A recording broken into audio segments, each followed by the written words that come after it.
안녕하십니까, 롬박스터디 박아론입니다. 오늘은 서해 공채 수석으로 합격한 우리 김선원 학생을 모시고 인터뷰 영상 시작하도록 하겠습니다. 김선원 학생은 작년에 13기로 첫 등록해가지고 약 10개월 동안 학원에서 공부한 케이스고요. 초심에도 불구하고 첫 시험에 좋은 성적으로 합격할 수 있었습니다. 오늘 어떻게 그가 공부했는지를 낱낱이 파헤쳐 보도록 하겠습니다. 자기소개 부탁드릴게요. 저는 25살 전주대 경찰행정학과 1학년까지 하고 의무 해양경찰로 바로 해양경찰 준비를 하게 되어서 수석 합격을 하게 되었습니다. 근데 경찰행정학과는 왜 가고 싶었어요? 원래 경찰의 꿈을 중학생 때부터 10년 정도 꿈을 꾸다가 의무 해양경찰을 함으로써 해양경찰이 적성에 좀 더 맞더라고요. 해양경찰은 육경과 다르게 함정에서도 일을 하고 파출소에서도 일하고 업무가 육경에 비해서 일단 다양하다고 생각을 하고 일단 배를 타므로 가족 같은 분위기가 좋더라고요. 육경보다는 해경이 자부심이랑 뿌듯함을 느끼고 살 수 있을 것 같더라고요. 대부분은 그냥 일반 경찰을 많이 좀 생각하잖아요. 아, 해양경찰 뭐야? 배 타고 위험한 거 아니야? 막 이렇게 또 생각하는 분도 있을 수 있잖아요. 배는 안 위험해요? 작은 배도 타보고 중형 배도 타보고 대형 배도 다 타봤는데 중국 어선도 그렇고 생각보다 엄청 위험하진 않고 안전수칙이나 구조 장비나 이런 거 잘 착용하면은 딱히 그런 거 문제는 없다고 생각을 합니다. 그러면은 배멀미 안 하고 좀 배 타는 거 괜찮고 그 다음에 약간 팀워크 이런 걸 되게 중요하게 생각하는 사람들은 잘 맞을 수 있겠다. 네, 적성이 엄청 잘 맞죠. 네, 일단 해경 하고 싶은 사람이 좀 마음에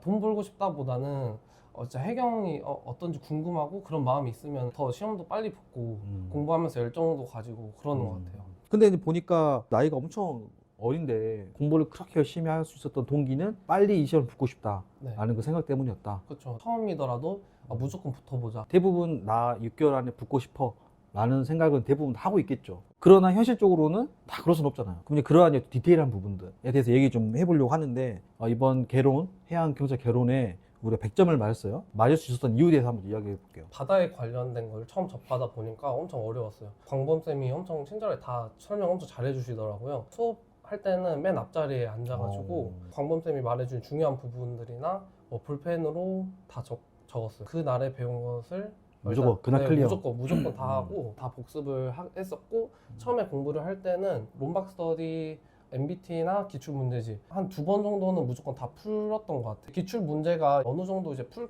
게 없고 어떤 문제가 나와도 다 답이 똑같으니까 이제 계속 푸는 거는 살짝 시간이 좀 효율적이지 않다라고 생각을 했었어요. 기본 이론에 충실을 하고 나중에 부족한 것은 기본이 된 다음에 나중에 하자 이 생각이 컸던 것 같아요. 그래서 실제로 공부를 할 때도 처음에 13기 할 때는 국가고사가 등수가 좀 떨어지더라도 일단 기본에 엄청 충실하자라는 생각이 컸던 것 같아요. 그러면 이제 개론에 100점을 맞은 거는 가장 기본에 충실했기 때문이었다. 그렇죠. 기본이라는 게 뭐예요? 광범쌤이 말하는 거랑 책에 있는 모든 내용이 된 다음에 말하는 거예요. 그 사이드는 시험 실제 나와도 해도 3-4문제 그 이상 안 나오기 때문에 기본이 돼야 누구한테 알려줄 수도 있고. 근데 대부분 애들은 그냥 풀고 넘어가고 끝나서 그게 문제지. 근데 그게 아니라 기출 지문에 대한 파악을 다 했다. 설명할 수 있을 정도로. 시험을 봤을 때 10분도 안 돼서 다 풀고 나와가지고 왜 이렇게 쉽게 나왔지라는 생각을 좀 했었던 것 같아요. 그 광범쌤이 항상 저한테도 그 말씀하셨던 게 일단 기본에 충실하자라는 게 저도 그게 마음에 커서 13기, 14기를 연속으로 다녔으니까. 참고로 13기는 이제 공채 시험이 없을 때 그냥 이제 한번 예습 차원에서 다닌 거고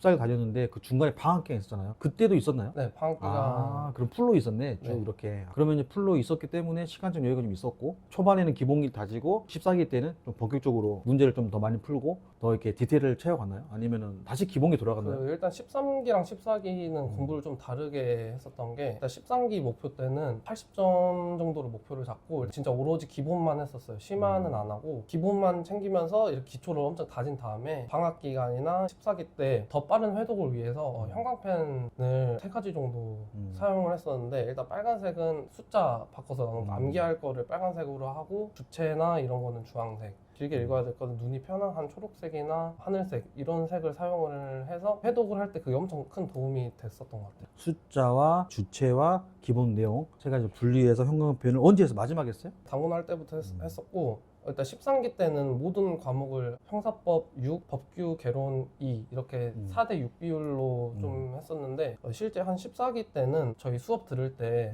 그 당일에 법규 수업하는 날, 개론하는 날에는 그 부분을 다 끝내고 토요일까지 해서 주 4일에 형사법을 하고 나머지 이틀은 법규 개론을 하고 이제 일요일에는 그 다음날 주간고사 그 주의 거를 복습을 하면서 해경 기출을 한번 다시 복습을 했던 것 같아요. 주말 7일을 다 활용을 했었고 이제 살짝 쉬고 싶을 때도 있잖아요. 솔직히 그럴 때는 점심 시간이나 저녁 시간을 좀 더 한두 시간 좀 늘려서 그래서 일주일 다 썼던 것 같아요. 그러니까 이렇게 일단 공부량이 받쳐주고 거기에 플러스 이제 학습 방법이 나오면 깡패 될 수밖에 없죠. 솔직히 학원이 롬박이 뭐 엄청 빡세다. 근데 막상 와보면 솔직히 그렇게 빡세 아니잖아요. 그렇죠? 안 빡세고 솔직히 여기 와서 하시다 보면은 그 밤 10시 끝나면은 살짝 부족해요. 그래서 일단 와가지고 다른 학생들이 좀 어떻게 하는지 또 보고 학습 의욕도 좀 얻고 했으면 좋겠어요. 13기 때의 성적과 14기 때 성적은 어땠어요? 13기 때는 중상위권 정도였었고 14기 때는 이제 기초를 좀 다지고 나니까 5등 밑으로는 잘 안 떨어졌던 것 같아요. 주말 같은 경우에 다 쉬고 싶고 놀고 싶고 주 7일째로 공부를 했다고 했으니까 그렇게 할 수 있었던 이유가 뭐라고 생각하세요? 같이 공부하는 사람들이 중요한 것 같아요. 스터디 조가 있잖아요. 다 같이 합격하자는 마음이 좀 커가지고 밤 10시 끝나서 나서도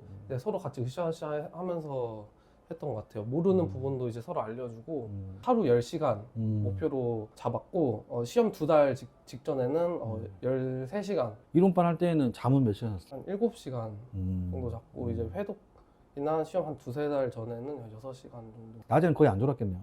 낮에는 절대 안 줘. MBT를 쓰잖아요. 근데 아마 우리 롬박이 아닌 사람들은 MBT가 뭐지? 뭐 이러고 있을 텐데 MBT에 활용하는 방법? 한번 듣고 싶어요. 그날 공부가 다 끝나면은 기출 문제집 같은 경우에는 답이 변하지가 않잖아요.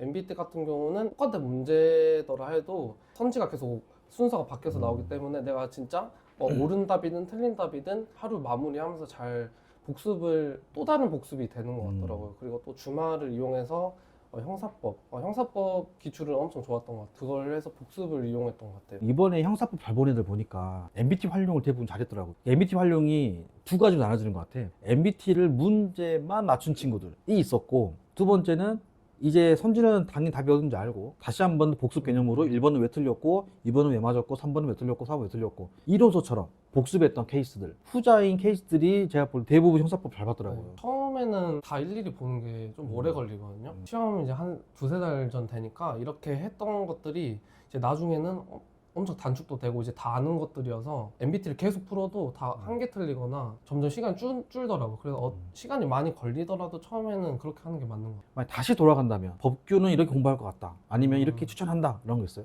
이번에는 사례형이 되게 많이 나왔거든요. 법규도 뭔가 개론처럼 남에게 좀 설명을 해줄 수 있을 정도로 알고 있는 게 중요한 것 같아요. 이번에 법규 틀린 친구들 이번에 15기 오는 친구 뭐라고 했냐면 법규는 암기해서 그렇다. 형사법도 이해하시고 개론도 이해를 하는데 우리 법규는 이해를 잘 안 하려고 하죠. 제가 이제 법규 뭐 95점 또는 뭐 90점 그러니까 좀 고득점 받았던 케이스들을 상담해 보면 대부분 법규도 왜 숫자가 이거 있는지 왜 주체가 이거 있는지 이걸 아까 말씀하신 설명할 수 있을 정도로 공부했던 사람들이 사례가 나오더라도 유추라는 게 할 수 있는 거죠. 그러니까 응용력이 생겼다고 봐야겠죠. 문제를 2번 읽게 되고 3번 읽게 되는 순간에 이번 시험 망했다라는 생각이 저도 잠깐 들었었던 적이 있어요. 개론을 공부를 좀 많이 해놔가지고 개론 시간 엄청 많이 남아서 법규를 한 번 더 풀었던 기억이 나는 것 같아요. 제가 11주 동안에 이제 이렇게 주간고사를 매주 월요일날 치는데 혹시 어떻게 활용하셨어요? 주간고사는 그 일주일 동안 공부를 했던 거에 대한 복습의 일종이라고 생각을 했어요. 시험 점수를 잘 맞기 위하기보다는 그 일주일 동안 공부했던 거를 그대로 그냥 복습을 해야겠다라고 했더니 처음에는 그게 그냥 문제만 맞추려고 하다 보면은 그게 점수가 좀 잘 안 나올 수도 있어요. 그게 복습이라고 생각을 하게 되면은 이제 어느 순간 또 점점 올라오더라고요. 저도 14기 때 진짜 3등 이후 밑으로는 안 떨어졌었거든요. 주간고사를 잘 보겠다라는 생각보다는 그 일주일 동안 공부를 했던 것을 복습을 해보자라는 생각으로 하면은 엄청 좋은 것 같아요. 이 마인드의 차이. 이걸 느낄지 모르겠어요. 시험을 잘 본다는 그 목표하고 한 번 더 리뷰한다는 목표가 있으면 그렇죠. 마음의 부담도 좀 적고. 네, 그러기보다는 이제 주간을 복습하자. 제가 이번에 붙었던 이유 중에 또 하나라고 생각을 또 마지막에 파이널 모의고사 때도 시험 계속 봤는데 저희가 파이널 모의고사 때는 어렵게도 하고 했는데 혹시 그 부분은 어떻게 하셨어요? 3기 때는 그 부분이 되게 안 돼서 점수도 막 50점 밑으로 떨어졌던 적도 있었고 14기 파이널을 하면서 점수도 되게 잘 나왔었고 내가 이거를 아는 건가 모르는 건가 했는데 점수가 다 맞더라고요. 문제가 희한하게 운인가 했는데 한두 번이면 운인데 이게 계속 그렇게 나오니까 내가 이 정도 실력이 올라왔구나 라는 걸 느끼게 돼서 자신감을 얻게 되고 사이드를 계속 파기보다는 지금까지 해왔던 기본에 좀 더 충실을 해보자 라는 생각으로 했더니 실제 시험에서도 똑같이 점수가 잘 나온 것 같아요. 처음으로 오픈에 온 친구가 있어가지고 그 친구가 그 얘기를 하더라고요. 이제 혼자 있을 때 열심히 한다는 기준과 여기에 와서 저 정도는 해야 열심히 하는 거에 기준이 달라졌다는 거예요. 그 같이 공부했던 3명 더 있었는데 다 같이 합격을 했거든요. 다 저 정도는 했던 것 같아요. 저 정도는 해야 저게 수험생활이구나. 제가 이번에 느꼈던 게 필기를 어느 정도 잘 보니까 그 면접 때 긴장이 좀 덜 되더라고요. 오히려 더 잘 보게 됐던 것 같아요. 그래서 면접을 잘 보려면 필기도 중요하다. 필기가 단순히 개수 차이가 높아서 그런 게 아니고 필기가 주는 안정감이 나중에 체력도 열심히 만들고 이제 면접은 이 말을 오해하면 안 되는 게 면접을 열심히 안 했다는 게 아닐 거예요. 열심히 하는데 그 열심히 하게 된 동기도 부어 넣어준 동시에 부담감이 적었다는 소리지. 체력도 몇 점이죠? 36점. 36점. 체력 36점 맞기가 어려운데 그때 처음 왔을 때 그 몇 점이었어요? 그때는 점수를 셀 수가 일단 없었죠. 팔굽혀펴기 30개, 40개 하는 것도 힘들었고 윗몸도 30개 했었고 그 처음에 하고 났을 때 13기 때 윗몸을 1일 과제를 이제 계속 했어요. 학원 끝날 때까지 계속 했었는데 일일 과제는 여러분 일일 과제는 뭐냐면 우리가 매주 과제를 주는데 그 과제를 못 채우면 그 능력이 안 되면 매일 해라 이거거든요. 근데 보통은 한 8주차 정도 돼야 일일 과제 한 사람이 생기는데 2주차 있다는 거는 완전 모였다는 소리지. 제가 끝날 때 보니까 이제 54개 윗몸도 한 만점 원래 나왔었었는데 54개밖에 못하긴 했지만 학원에서 이제 센서 찍는 거 말고도 이제 체력 학원하고 이제 주말 거의 한 주 5일 이상씩 했었던 것 같아요. 그렇게 해서 6개월. 네, 그렇게 해야 이렇게 안 하면은 한 10개월 이상 그러면- 점진적으로 느는데 이제 어느 정도 가면 딱 이게 막히는 때가 있어요. 어느 정도 이상 올라가면은 안 올라가요. 근데 이게 그 6개월 이상 계속 꾸준하게 하다 보면은 이제 팍 올라요. 악력은 잘 안 늘다고 하는데 보통 사람들이 악력은 어땠어요? 악력 처음에 왔을 때 한 51 정도 나왔는데 57? 어떻게 올렸어요? 혼자 악력기 이렇게 잡고 하는 것보다는 일단 체력 학원에 등록을 해서 다니는 게 엄청 중요한 것 같아요. 어떤 운동 위주로 했어요? 무게추나 아니면은 이게 말아가지고 이거 하거나 아니면 이렇게 버티기 많이 했던 것 같아요. 100m는요? 100m는 12초. 원래 잘했어요? 달리기는? 처음 학원 다닐 때는 13.4초. 체력 학원 이제 한 1년 정도 다니까 1초 정도 늘더라고요.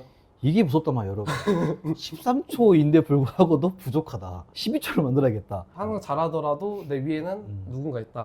이게 겸손한 거죠. 자만하지 않고. 혹시 우리 이제 영상 끝으로 이제 시험 준비하는 분들한테 하고 싶은 서론이 메시지가 있으면 한번 부탁드릴게요.